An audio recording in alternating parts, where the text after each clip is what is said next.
This week on Shift Points, we take a few hand tools, a metal shear, and a metal brake, and we make some sheet metal for a 55 Chevy. Thanks for joining. Parking outside, and there was a ton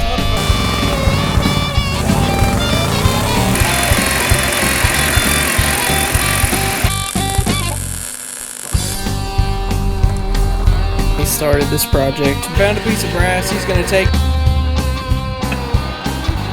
Alright everyone, we saw it yesterday. We were able to, we let the panels cure. The quarters look great. They're super secure. Those L brackets are in there. And while that is already cured, we're already jumping into the next, basically the next section of panels that we need to make for the car, which is actually back here in the trunk is where we're going to start. So right here, all of this has to be closed off. This area here, and this area. The fuel tank is going to mount here. The fuel pumps are going to mount probably somewhere here in this area. So all of this has to be closed off to the driver's compartment as well as to the ground, because you don't want anything to be able to get to the fuel tank or to the fuel pumps or anything like that. So what we're going to do is, we were discussing it on the difference we're going to do. There'll be some panels in here to close that off on both sides. Probably one here as well. We haven't 100% decided on that. But one place that we did want to go ahead and start sealing off was this area right here in the center of the car. So let me get the camera in here. So this whole area here has to be sealed off, of course. And it's kind of a complicated panel, and there's just mainly because there's so much stuff in this area. There's so many bars in this area to kind of get around. So the plan is to go down this bar and that bar. You can actually see it better over there. We're going to go down this bar with a piece of aluminum, come up this bar here, and that's going to be a one-piece deal, has one brake in it. That's going to seal this area off. So that's what we're starting to work on right now. I very crudely, as Dad was giving me dimensions, drew up kind of what it'll end up looking like. It'll be something like this. Wide on the side, go back to 22, so 25.5 up here in the top, 22 in the center. This is where the brake will happen. Then it's going to come back 22 inches square. So 22 inches on that side. That's what it's going to end up looking like. And just like what we did with the other panels we've worked on, of course we're making them out of cardboard first. So Dad has this one marked up. He's got it in the shear. We use the shear on this cardboard because it's going to give us a really nice straight cut. If we get it in there straight, at least. It makes a really nice straight cut on the cardboard. Looks like he's got it in there pretty good. But yeah, so that's why we use the shear on the cardboard as well. Just to save some scissor work, and it makes a good square cut. So he already got that first one done. And now we can go ahead and draw out this drawing that I have on the pad. And that's going to let us get a template made so we can start making some sheet metal for that area. Alright, so this is kind of what we've come up with. This piece here, you guys saw us using it yesterday. We've got this piece here that goes down at an angle. It breaks and goes back up those bars. And then you have the other pieces that we made to kind of fit around the bars. I think it's a little ambitious, but what the plan is try, now that we've got all this taped together, we're going to ease this out, make another template of this, but in one piece, and then we're going to put it back in, make sure it fits good. Then the plan is to try and make that panel all one piece, so there's no cracks, there's no gaps or anything. That's what we're going to hope to do, so we're going to try that. And if we can make that piece look just like this, it's gonna be really good. It's gonna look really good, and it's gonna function really well, I think. All right, we got the new one-piece template done, cut out. We widened it up in some areas, added some angles back there to clear the tubes a little bit more. Now the trick's gonna be getting this thing to be one piece of aluminum, getting it in there, getting it cut out and getting it in there. It's gonna be, we just said, it's gonna be a bit of a wrestling match. But we're gonna try it and see what we can do. Template fits really good. If we can get this aluminum to fit the same way the template does, it's gonna be perfect. Perfect. So we've officially went from cardboard templates to drawing on aluminum. That is connecting the dots here where we had it taped down. That's the general shape is gonna be. We're gonna end up having to cut this thing with tin snips, so it's not super super exciting. We're going to have 4 arms of steel by the end of it. Get that line broke in it, and then it's going to be a trim fit. Make sure it shouldn't be too much trim and fit. We'll have to do a little bit to get it in place, I think. So sometimes Dad remembers he has some pretty neat tools. I told you guys we're going to have to use 10 snips. He has this pair of Eastwood throatless metal shears that should make this a lot easier than having to do it with 10 snips. So I'm going to make him use it and figure out how to do it while I video him.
Alright, piece is cut out. Now the only thing left is to put one break in it, and we'll see if it fits.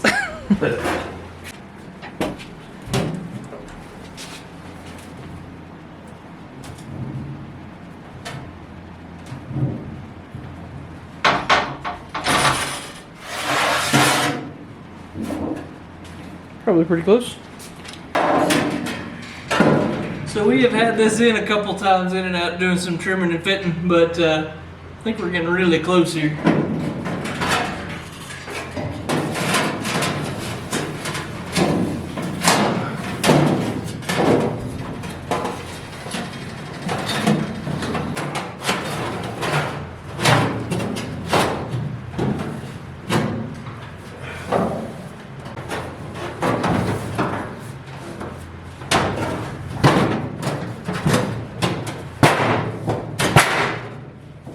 So there it is. So it definitely will go in one piece. Those flanges back here in the very corners, they'll have to be held down. But we've pretty much decided there's no reason to make this thing removable with like zoots or anything.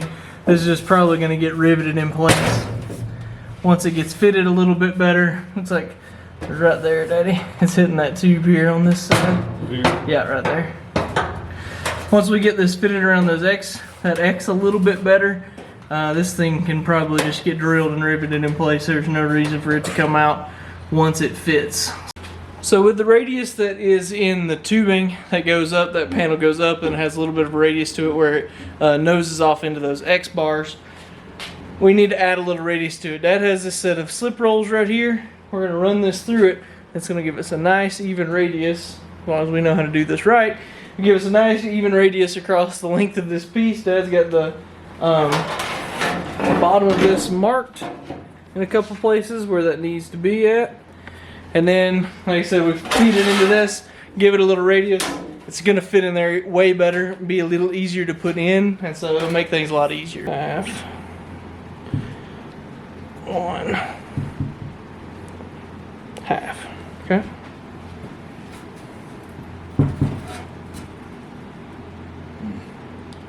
Go down 1. Or a half a turn. About half a turn. Half.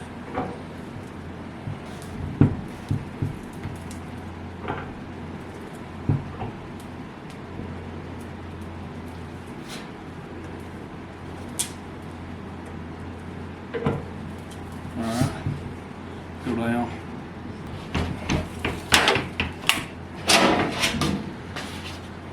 Cool.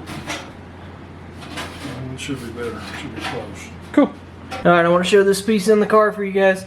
So this is right here, closing off this entire section. You can see it lays nicely, wraps around that bar. Need to clearance that just a little bit more to get this panel to lay down flat. And you can see where we use the slip rolls, we've got a radius on that. That's laying in there nicely. There's clearance on the X bars and everything's laying how it needs to be. So now we can take and rivet this guy down in place, and that'll live here until we have to take it out. Now that's probably going to end up being probably the most complicated piece. I'd say the next most complicated would probably be the 2 panels in there that are going to make up the trunk floor on the left and right side of the car. But that's probably the most complicated one. But because of that, I want to show you guys our process on kind of how we did this on a simple piece. It's going to be the rectangular piece back there in the center. I want to show you guys that so that you'll kind of see what it takes even to make just a simple rectangular piece, what we do to make sure we've got a good template and make sure we don't waste any material here. So here comes the time lapse.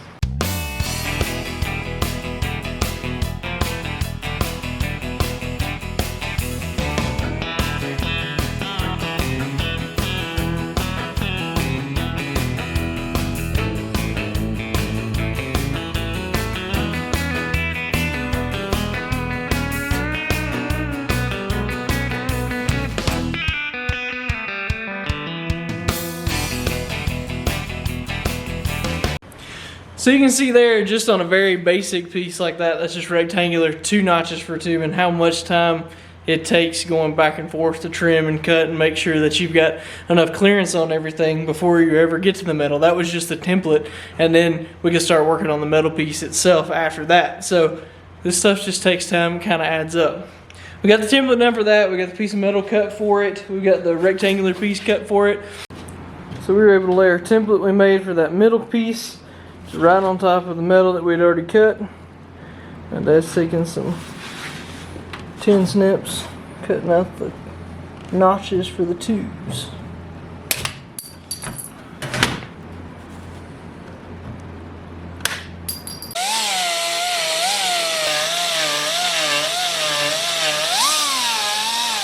Alright, so we got this piece here now. I'm trying to get this in with one hand now. That clears the tubes up there on each side. It's a little snug fit here on the mounts for the fuel cell. Clear those, sits in there nicely. So off camera, because I figured you guys are probably tired of kind of watching us making this sheet metal all the time, we started to make this panel right here. We're going to lay this guy inside of this tubing on top of this tubing here and have that run up here and then just cut around it for the fuel cell up here. Neither one of us really like that very much, so we're going to bring you back next week. We're going to show you what we're going to do to make this way more functional, make sure we have all the fuel lines and the cell inside the car so it's not getting rubber slung all over it like it used to. So if you guys don't mind, click that subscribe button. You guys will know that we're back next week. We'll show you guys how we make this panel. We really appreciate you guys watching. Hitting that subscribe button is a massive, massive help. It helps us get seen more, so hopefully we can make more of these videos for a lot more people, and we can keep doing this for a long, long time. So if you guys will do that, we really appreciate it. Follow us on social media if you want to. We're always putting up stuff every day, basically. So if you'll do that, massive help to us. And we really appreciate you guys for watching this. So guys like Doug Waltrip and Jeff Moles and John K, who's commenting on basically every video, man, we really appreciate you guys. Thanks so much for watching and for liking what we're doing and letting us bring this to you each week. So do that. We'll see you guys next week.